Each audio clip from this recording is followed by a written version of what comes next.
think I reshot this intro 4, maybe 5 times in the last couple of days.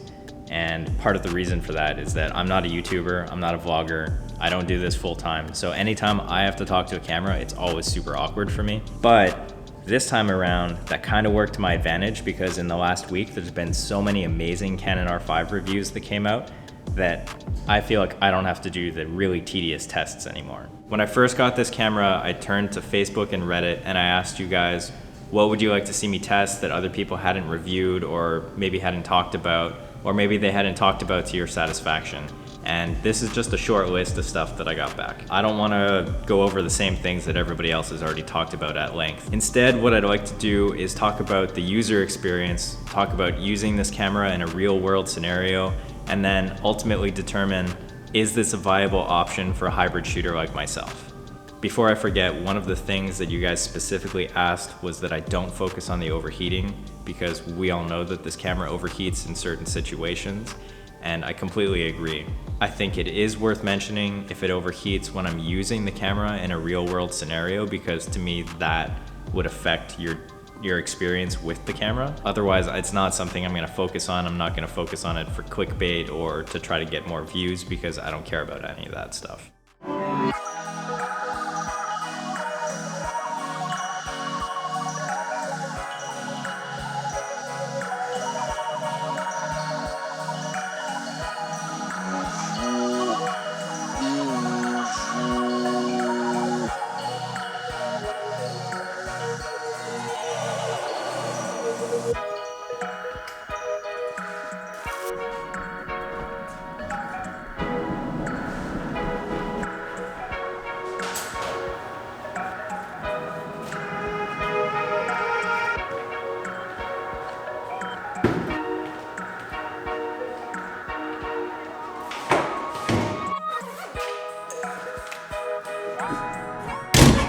First higher ISO test.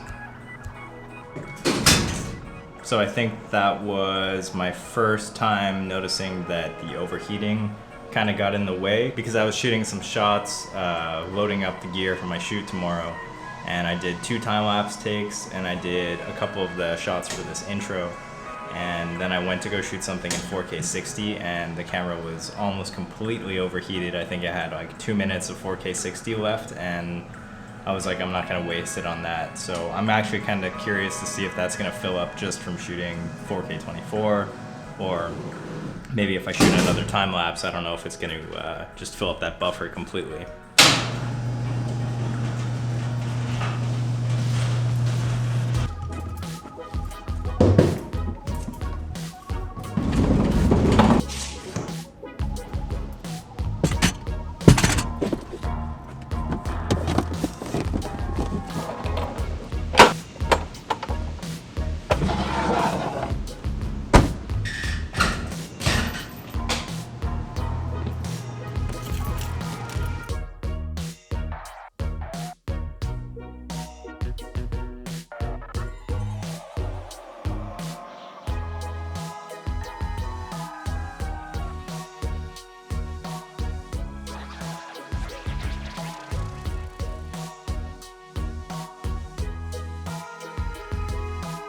A little more even. So it's like a subtle movement, and then like just change your feet so your like your other foot is exactly. So I won't be able to go to. That's nice. Yeah, stay in the center actually.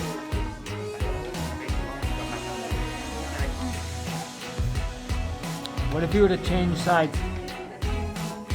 What if you were to switch so your right leg was in the Like this, so it's going like on your calves, on your skin, that is like nice and flexible. How high am I going? So just above the foot of foot. Yeah, I'll show you for the knees. Okay.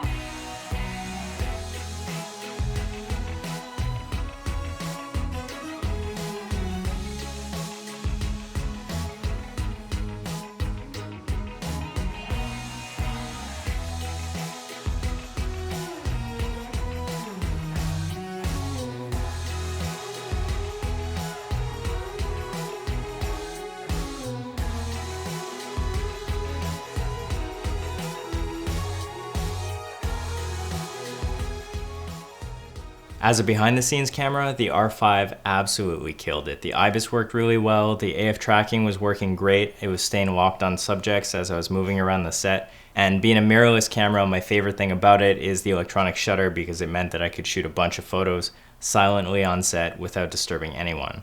I should mention that I didn't shoot with the camera non-stop all day because I was the DOP on that shoot.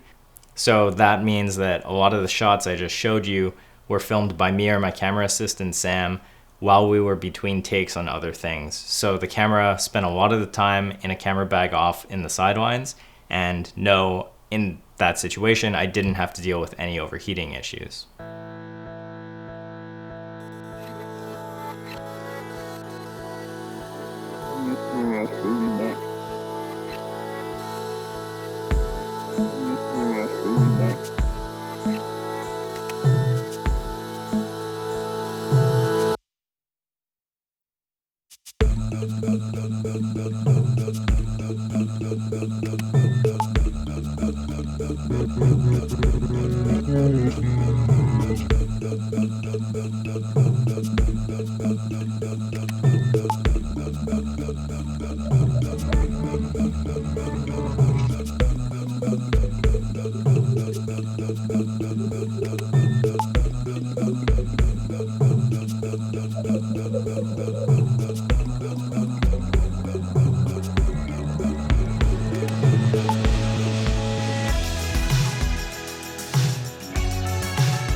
I don't know about you guys, but I think a lot of that test footage looks pretty good.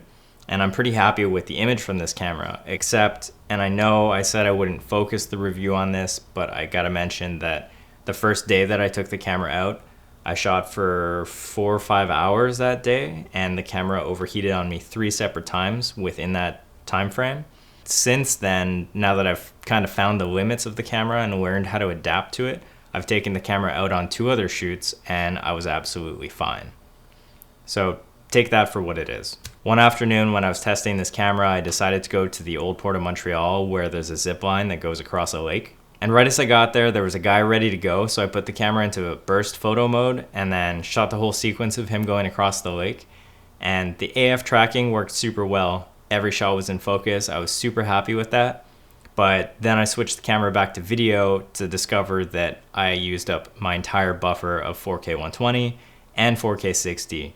So that was kind of a bummer because I had just got there and I had so much more that I wanted to shoot, but I didn't realize that shooting a sequence was going to mess up that video buffer. I ended up sitting on a bench waiting 45 minutes while the camera was cooling down a bit, and eventually I got back 2 minutes of 4K 120.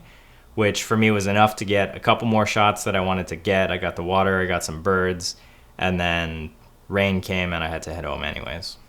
One thing that I think is pretty underrated with this camera is the 1080 modes, because I know that some people online have said that they're pixel binned or line skipped and that they look like trash, but I kind of found the complete opposite. I shot some 24 and some 60 and 1080.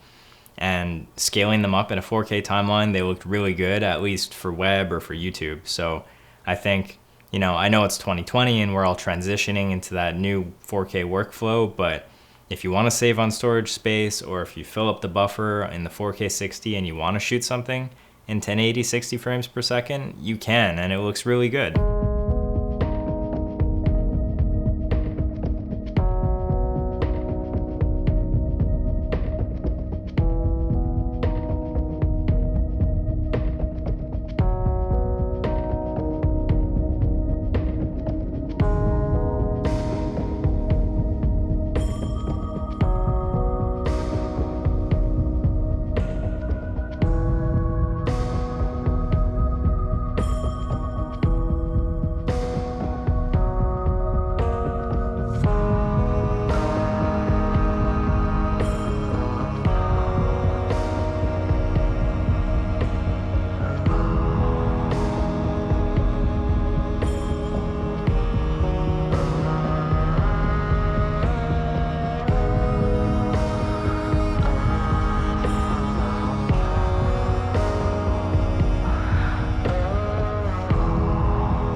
as you can imagine, right after that last 8K shot, the camera overheated on me, and I decided early on that I didn't just want to do a bunch of codec tests and frame rate tests, because to me, like, yeah, I want to know how the camera looks and I want to know how it performs, but I cared more about how it performed in a real world scenario. So when it overheated on me, I decided I would just keep shooting.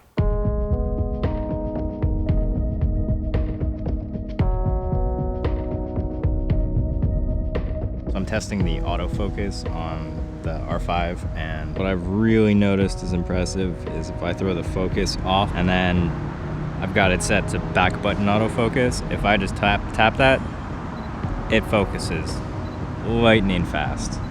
And that's with the adapted 16 to 35 f4. So I can only imagine with RF lenses how much faster that would focus.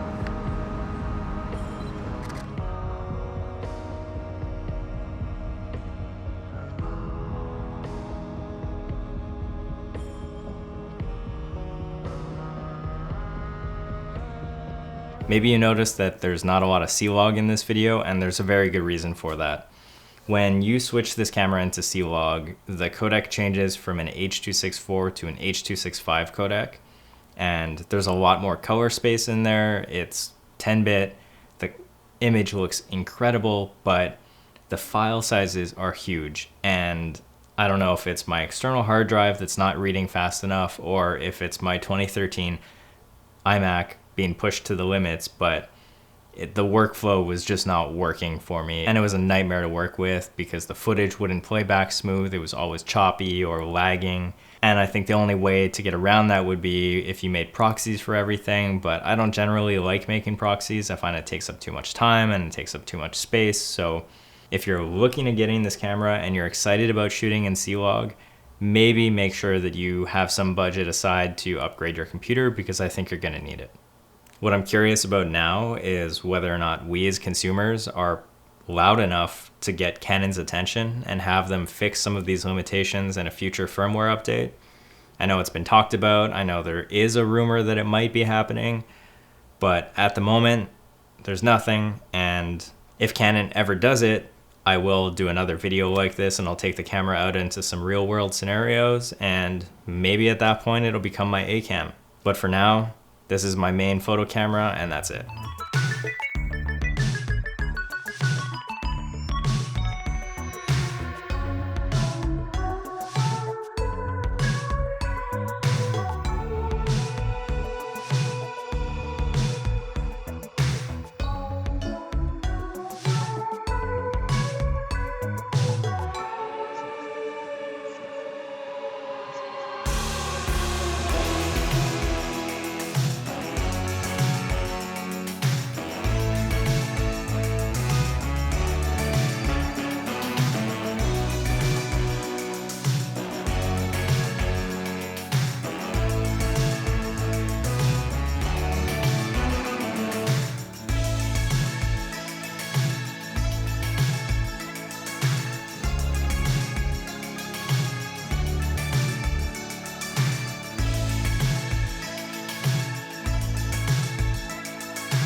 I mean, I get why Canon might have put in these limitations into the camera.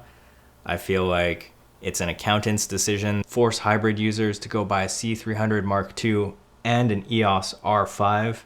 But at the end of the day, I'm a hybrid user, and I bought one of these for photos, but I have my S1H for video, and I'm not changing that. Had this camera been everything it was supposed to be without those limitations on it, I would have sold my S1H. Instead of Canon getting all of my sales, they're getting half of my sales. So